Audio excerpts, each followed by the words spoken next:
Be ready. 5, 4, 3, 2, 1, start. The fiscal year now drawing to a close has been a difficult one by any standards. It has been a year of crisis and of crisis management. It has also been a year of great economic challenges and bold new initiatives.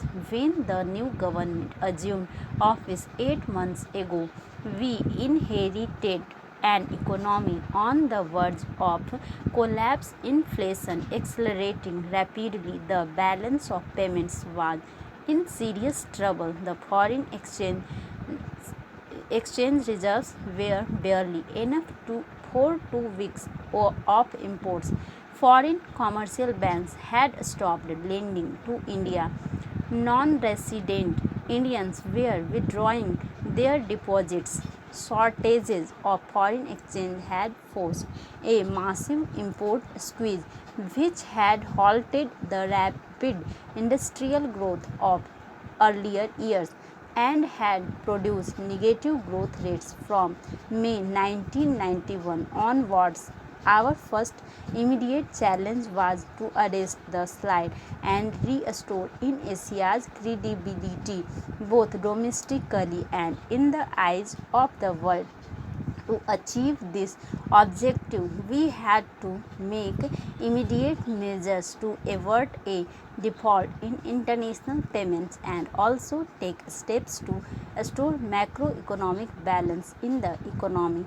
In the short, restore macroeconomic balance in the economy in the short run with a view to controlling inflation and reducing the balance of payments deficit to a manageable level. Our medium term objective was to place the economy back on the path of high and sustainable growth. The new government took several initiatives in pursuit of these objectives. We took emergency measures to prevent a default in external payments, which would have been highly disruptive. The previous government had already decided to use a part of gold held by the Reserve Bank of India to mobilize temporary liquidity abroad. We did not consider it prudent to reverse this decision, but we promised to redeem the gold at the earliest opportunity, and we have kept our word. We began the process of restoring macroeconomic balance by seeking to reduce the fiscal deficit, which had grown very large in the previous year. We also embarked on a medium-term program of structural reform, including new initiatives in trade policy and international competitiveness of Indian industry. Our long-term objective is to evolve a pattern of production which is labor intensive and generates larger employment opportunities in productive higher income jobs and reduces the disparities in income and health and wealth between rural and urban areas, which is very essential now. Stabilization and structural adjustment are never painless or quick, especially when we are dealing with imbalances and structural rigidities which have built up over several years. It will take sustained effort over at least 3 years to bring the economy back to a path of rapid and sustainable growth. A firm commitment to austerity, the pursuit of excellence, and the promotion of efficiency and productivity for the benefit of the common people has to be an integral part of this effort. Given our limited resources, our people cannot afford to copy the soulless consumerism and the wasteful lifestyles of the affluent countries of West. Conspicuous consumption has to be actively discouraged.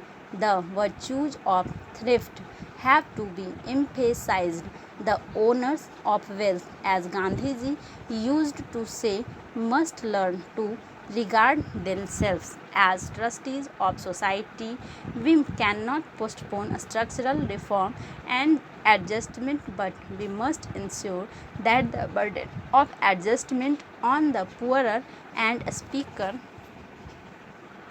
and a speaker and a speaker sorry weaker sections of our society is ameliorated to the maximum possible extent. We are traveling through difficult and uncharted terrain where no action is without attendant risks, and success will not always be immediate. We need patience, perseverance, and national cohesion if we are to succeed. It has been alleged by some people that our reform program has been dictated by the IMF and the World Bank. We are founder members of these two institutions, and it is our right to borrow from them when we need assistance in support of our program.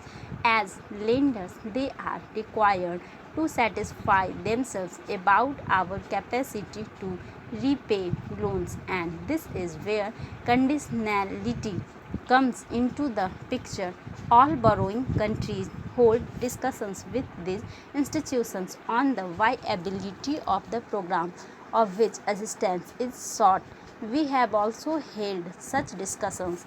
The extent of conditionality depends on the amount and the type of assistance sought.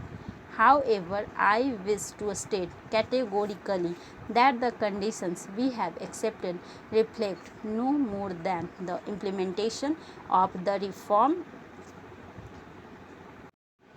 program as outlined in my letters of intent sent to the IMF and the World Bank, and are wholly consistent with our national interests. The bulk of the reform program is based on the election manifesto of our party.